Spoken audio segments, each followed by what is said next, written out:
Well, thank you for that. I think it's a brilliant idea.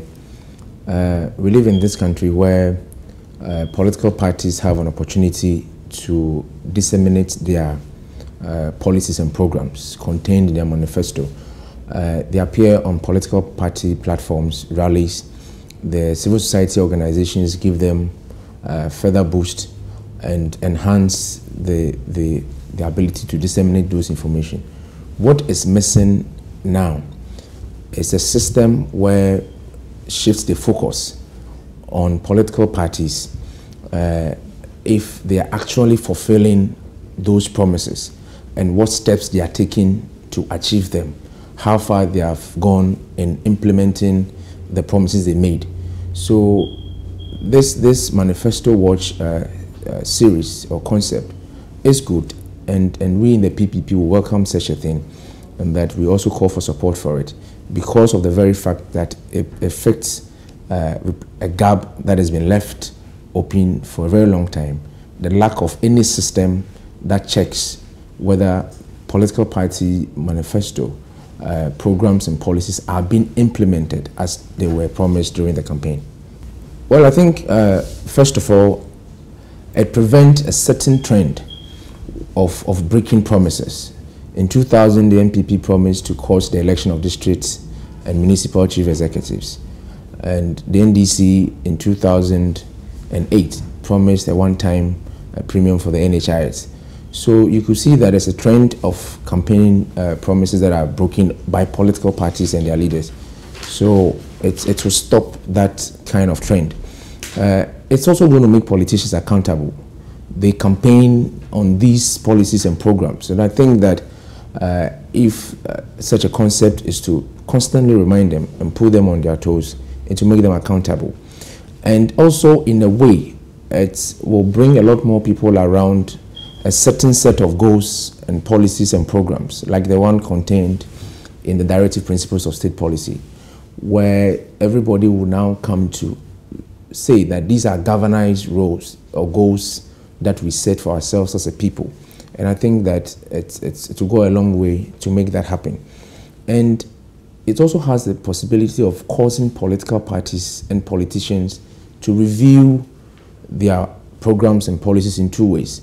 One, to respond to the people's aspirations, and secondly, to make more realistic campaign promises. So, for example, if you promise to do something, and whilst you're in government, you realize that there are difficulties and there are challenges that makes the implementation difficult, the next time around, you will be measured in making those promises. And finally, I think that we've been taking the people's vote for granted for a very long time. And if such a system is rolled out, it makes it possible for politicians to respect the mandate of the people. They won't take their vote for granted. And I think that this is how I see that this concept will benefit the people of Ghana. Well, first of all, the PPP is an independent political party. We are independent in deeds, independent in words, independent in policies and actions, and the way we conduct ourselves. We want to be the credible alternative, like you mentioned, to the NDC and the NPP that has had the opportunity to rule this country for 2 decades now. So we have come to stay also, and we believe that we are a party for the future. And so if any government is elected, in this case the NDC, for the next 4 years, our role is to continue to offer constructive opposition to the party that is in government. So we will constantly remind them of the promises they made, and also constantly remind them of what we think is the best set of policies and programs that will transform this country. And the second thing we will do is that the people must be reminded constantly that these are the promises on the basis of which we voted for the NDC government. So if their actions and their conduct speak otherwise, it means that they were not really committed to implementing those policies that would transform, or that a certain expected transformation was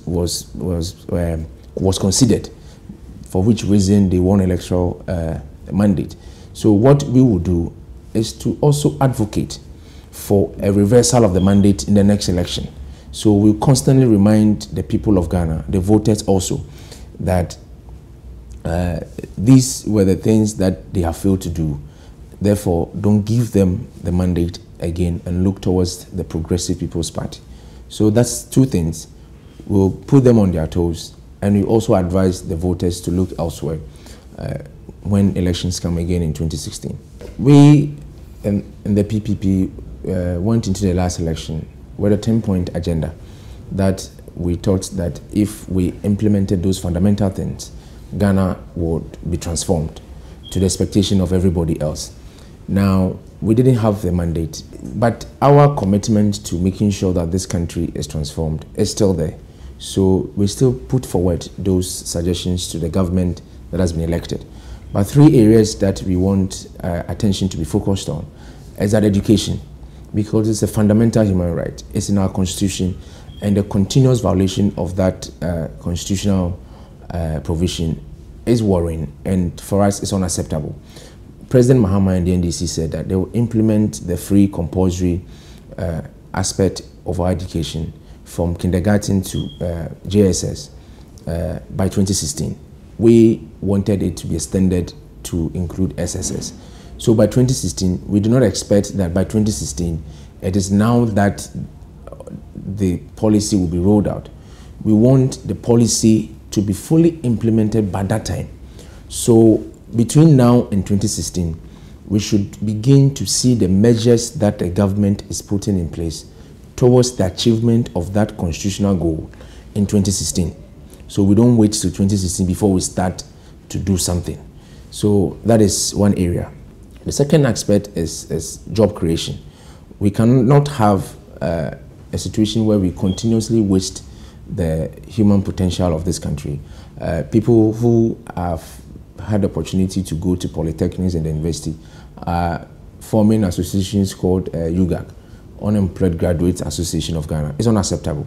And even the significant majority do not even cross the line to go to even secondary school, so that they can even go and finish polytechnic and university and come and add on to the unemployed graduates that we have.